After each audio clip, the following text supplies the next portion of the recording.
साथियों नमस्कार। उम्मीद करते हैं आप सब बहुत बढ़िया होंगे। तो भैया कल के डेट में आप सभी के जीआईसी अल्टीग्रेट मेंस के बचे हुए विषयों का एग्जाम्स कंप्लीट हो चुका है। अब सिर्फ और सिर्फ कंप्यूटर बचा है, बाकी सारे अल्टीग्रेट मेंस का पेपर हो चुका है। पेपर देने के बाद जो आप सभी की प्रतिक्रियाएं प्राप्त हुई उनके आधार पर जो है आप सभी के इस एग्जाम्स में क्या सेफ स्कोर होने वाला है, यानी कहने का मतलब ये है कि कितना स्कोर अगर आपको मिल जाएगा तो आप ये मान सकते हैं कि फाइनली आप सेलेक्ट हो जाएंगे।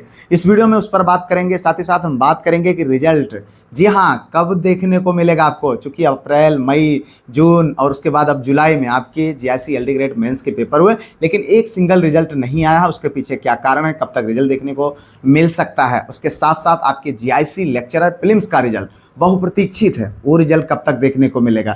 जीआईसी लेक्चरर का जो मेंस का आपका पेपर होगा, क्या उसकी डेट पोस्ट फिर हो सकती है, वो पेपर मतलब उसकी आपको तैयारी शुरू कर देनी चाहिए, क्या कैसे करना है। इस वीडियो के माध्यम से इन सारी चीज़ों पर हम बात करेंगे।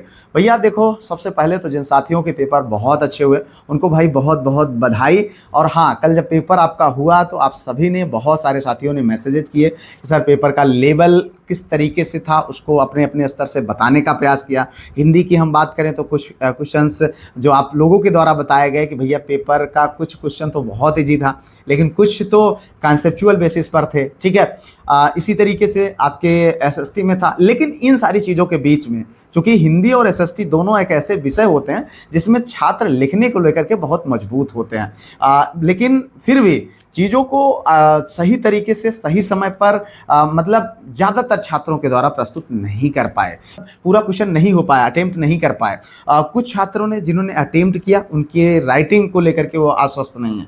तो कई सारी चीज़ें हैं जो आपके इस एग्ज़ाम को बहुत प्रभावित करने वाली हैं। अब भाई देखो, एक चीज़ इतना समझ लेना, अगर आपने सुंदर राइटिंग में साफ सुथरे तरीके से जो है कम ही क्वेश्चन अटेम्प्ट किए हैं, लेकिन सही और सटीक तरीके से आपने चीज़ों को दिया है, तो ये मान के चलिए आपको फाइनली सिलेक्शन मिल जाएगा। ये समस्या उन छात्रों के लिए होने वाला है जो राइटिंग और स्पेलिंग का विशेष ध्यान दिए बिना बस सिर्फ कापियां भरने पर जुटे रहें, तो उनके लिए थोड़ा सा समस्या हो सकता है, क्योंकि उनके मार्क्स जरूर कटेंगे। तो ऐसे में जो चीज़ें समझ में आ रही हैं, फिर भी बहुत ज़्यादा मेरिट नहीं जाने वाली है, ये बात आप समझ लीजिए। क्योंकि ये बात मैं आप सभी को बहुत बार बता भी चुका था कि भैया देखो, सारा फोकस इस पर नहीं होना चाहिए कि हमको सारा का सारा क्वेश्चन अटेम्प्ट कर लेना है, आप बल्कि इस पर होना चाहिए कि जितने आप कर रहे हैं ठोस करें। क्योंकि अगर आप 50% से अधिक मार्क्स प्राप्त कर ले रहे हैं तो ये मान के चलें आप फाइट में जरूर हैं, आप बाहर नहीं हैं। अब 50% में, जैसे आप अगर मान लीजिए इस समय जो 200 मार्क्स का जो एग्जाम था, अगर इसमें 50% से मतलब यही था कि अगर आप 100 नंबर प्राप्त कर लेते हैं तो किसी भी प्रकार से आप बाहर नहीं होने जा रहे हैं। और ये बात सत्य है, आप किसी भी कैटेगरी के कैंडिडेट्स हैं, अगर आपको 100 नंबर मिल रहा है मतलब काटने पीटने के बाद, तो ये मान के चले कि आपका फाइनली सिलेक्शन हो जाएगा। अब इसी तरीके से मुझे लगता है, चूंकि देखिए इस बार क्या होगा कि जनरल की मेरिट थोड़ा सा ज़्यादा जाएगी। जो ओबीसी, ईडब्ल्यूएस, एससी के कैंडिडेट्स हैं जो हाई मेरिट वाले हैं, वो ओवरलैप करेंगे, ठीक है, ओवरलैप करके जो है जनरल में जाएंगे। ऐसा फाइनल जब मेरिट बनती है तो ऐसा होता है। तो ये चीज़ें होंगी, थोड़ा सा जनरल की मेरिट अपेक्षाकृत ज़्यादा जाएगी और बाकी जो कैटेगरी की मेरिट्स रहेंगी वो थोड़ा सा कम रहेंगी। लेकिन ये बात आप मान के चलें कि अगर आप कैटेगरी में हैं, 90+ आप स्कोर कर रहे हैं, कुछ मतलब मार्क्स आपको मिल रहे हैं, अगर आप जोड़ते घटा करके ला रहे हैं, तो ये मान के चलो कि आपको निश्चित तौर पर सिलेक्शन मिल जाएगा। तो इसको लेकर के बहुत ज़्यादा अब सोचना भी नहीं है, जो आपने कर दिया अब बहुत अच्छा किया है, ठीक है। आगे के आपकी जो है मेंस के एग्ज़ाम है जीआईसी लेक्चरर का, अगर आपने अपने प्रीलिम्स में बेहतरीन किया है और आप कहीं ना कहीं 50 से 60% के बीच में अगर आपने क्वेश्चन से सही करे हैं मेंस के लिए, मतलब प्रीलिम्स में आपने जीआईसी लेक्चरर में, तो आप अभी से इसी रफ्तार से, जिस रफ्तार से आपने अल्टीग्रेट की मेंस की प्रिपरेशन करी है, उसी गति से अपने लेक्चरर के मेंस की प्रिपरेशन को आप जारी रखिए। ये निश्चित तौर पर आपको मेंस देखने को मिलेगा। अब अगर हम बात करें आपके जीआईसी अल्टीग्रेट के रिजल्ट का, तो जहाँ तक जो मुझे जानकारी प्राप्त हुई भैया, चूंकि जानते हो है क्या कि ये अगर देखें तो कुछ विषयों के पेपर तो भाई हो गए आपके अप्रैल में, लेकिन कुछ विषयों के पेपर मई में हुए, कुछ के जून में हुए।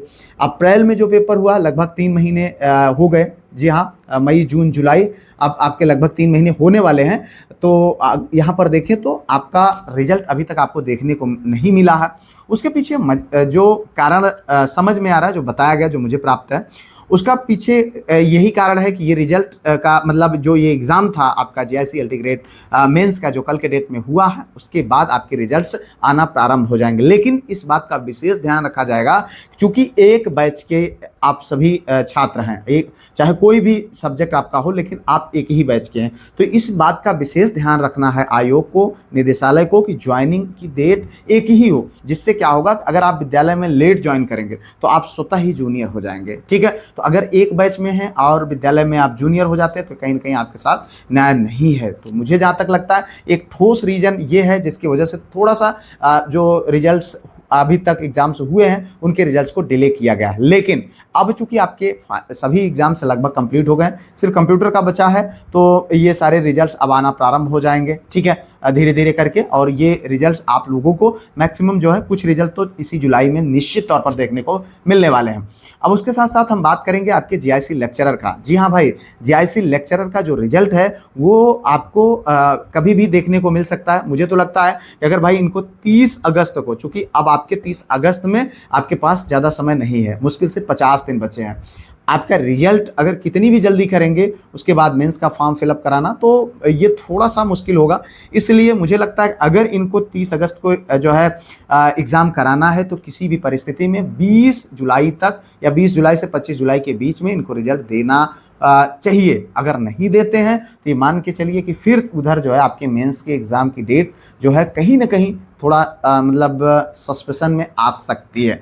तो ये मान के चले कि जो आपके हाथ में है आपको उसी पर फोकस करना चाहिए, उसी पर पूरी तरीके से अपने आप को अपने ऊपर भरोसा रखते हुए आप उसी पर काम करें। अगर आपको मेंस के चांसेस आपको लग रहे हैं कि आपको मिल जाएंगे, 50 से 60% तक आपने क्वेश्चन सही करे हैं, तो आप निश्चित तौर पर अपने मेंस की प्रिपरेशन को करना प्रारंभ कर दीजिए। ठीक है, और जो है बाकी रिजल्ट आ जाएगा तो उसके बाद जो भी सारी चीज़ें रहेंगी। हालांकि अभी आप देखो तो जीआईसी अल्टीग्रेड में क्या हुआ है कि रिजल्ट जो मतलब आपके मेंस के एग्ज़ाम की जो डेट थी उससे ठीक 10 दिन 15 दिन पहले जो है जो रिजेक्टेड कैंडिडेट की लिस्ट थी वो जारी करके बहुत सारे छात्र बेचारे परेशान भी हुए। तो इसलिए मैं आप सभी को ये सलाह दूंगा कि इस तरीके की जो लास्ट वाले मोमेंट पर, चूँकि आप बहुत सारे छात्र बेचारे पढ़ नहीं पाए, तो आप अभी से अपने आप को मजबूत रखिए, प्रैक्टिस करते रहिए। ठीक है, इसके अतिरिक्त आपके यूपी टीजीटी पीजीटी का जो नया विज्ञापन है वो बहुत जल्द जारी होगा। वो भी आपके लिए एक बेहतर अवसर के रूप में है, क्योंकि अगर आपने इन एग्जाम्स में बेहतर नहीं किया है तो वहाँ पर आप बेहतर कर सकते हैं। सबसे बड़ी चीज़ तो ये है कि आपने जो करा है, जो गलतियाँ करी हैं उनसे आप सीखो और उसमें बहुत अच्छे से इंप्लीमेंट करो और अपनी प्रिपरेशन को एक नई दिशा देने के लिए प्रारंभ कर दीजिए। मैंने आपके जनरल स्टडीज़ की क्लासेस शुरू कर दी हैं। जनरल स्टडीज़ के सेक्शन को मजबूत करने के लिए रेगुलर बेसिस पर आप वीडियो और जो है पीडीएफ और टेस्ट, जो ये सारी चीज़ें हैं, सारा मटेरियल्स है, आप इनको एक्सेस करिए। अपना ऐप है, लिंक डिस्क्रिप्शन में है, जाकर के डाउनलोड करें और इन सारी चीज़ों को बहुत सहज तरीके से प्राप्त करिए और अपनी तैयारी को एक नई दिशा दीजिए। हमारी शुभकामनाएं आप सभी के साथ में है। कोई आपका सुझाव हो जरूर कमेंट करिएगा। वीडियो को लाइक, चैनल को सब्सक्राइब, हाइप, शेयर जरूर कर लीजिएगा। मिलते हैं फिलहाल किसी और वीडियो में किसी और टॉपिक पर। तब तक के लिए जय Hind, Vande Mataram, best of luck.